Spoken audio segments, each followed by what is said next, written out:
My name is Peter Cole. I'm Chief of the Division of Pediatric Hematology and Oncology at Rutgers Cancer Institute, New Jersey. I want to welcome you to our Sickle Cell Disease Transition Readiness Program.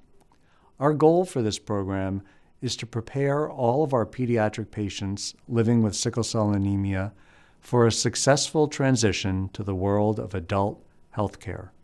Here at the Rutgers Cancer Institute in New Jersey, we treat approximately 300 patients each year who have been diagnosed with sickle cell disease throughout infancy, childhood, adolescence, and up to the point of transition at age 21.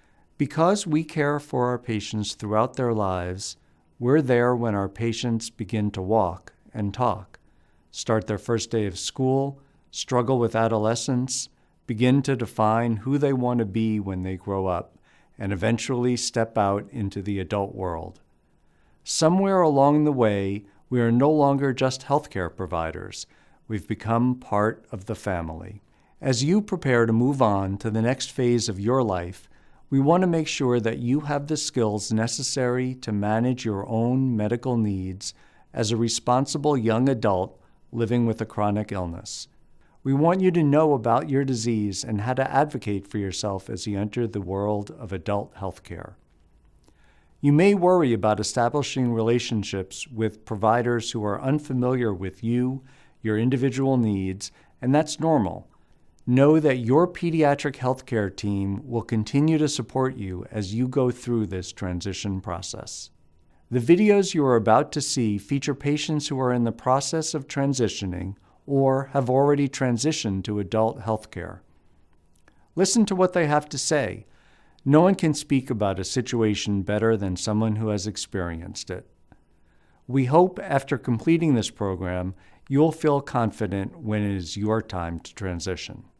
Becoming an adult is definitely a difficult transition for anybody, whether you have a chronic illness or not.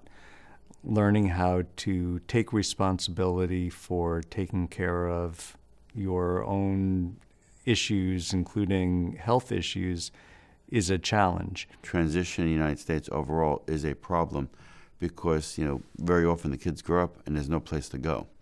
And they don't necessarily get the same close management and follow-up that we provide. For 18 to 21 years, they've been working with a team of support that is helping them at every step of the way. And as they transition to a new medical team, the expectations differ a little bit. We do teach the kids that as they become adults, they are expected to be more responsible for themselves and remind them that, you missed an appointment with me, we're going to find you. You missed an appointment with the grown-up doctor, they might not look for you. And the only way to continue doing as well as they are is to maintain follow-up with an adult hematologist who's going to take, a close interest in them and good care of them. So we recommend for our patients who have been under our care for 18, 20, 21 years that they work with us to let us help them make the transition a successful one. Let us help them learn how to take care of themselves, how to take charge of their own medications, making their medical appointments, following up with their medical appointments, following up with their recommended studies, including imaging studies, and really owning that for themselves. We don't just say, see ya. We do make sure they get set up with other physicians and either adult or pediatric if they move out of our area. And we make sure they get the proper follow-up. It will be ultimately up to them to actually keep those appointments and address issues like their own insurance and as they get older, because you're not going to be on mom and dad's insurance forever.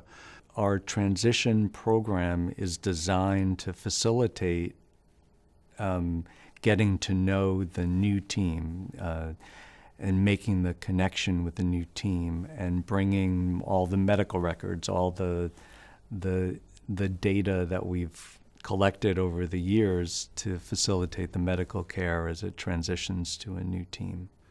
If you take care of yourself and do what you're supposed to do, We expect, as I said earlier, that sickle cell disease is part of your life but won't define your life. They have to think about the whole person, not just the medical complications, but the social complications, the cognitive development, emotional development, the economic complications of having a chronic illness all need to be addressed simultaneously.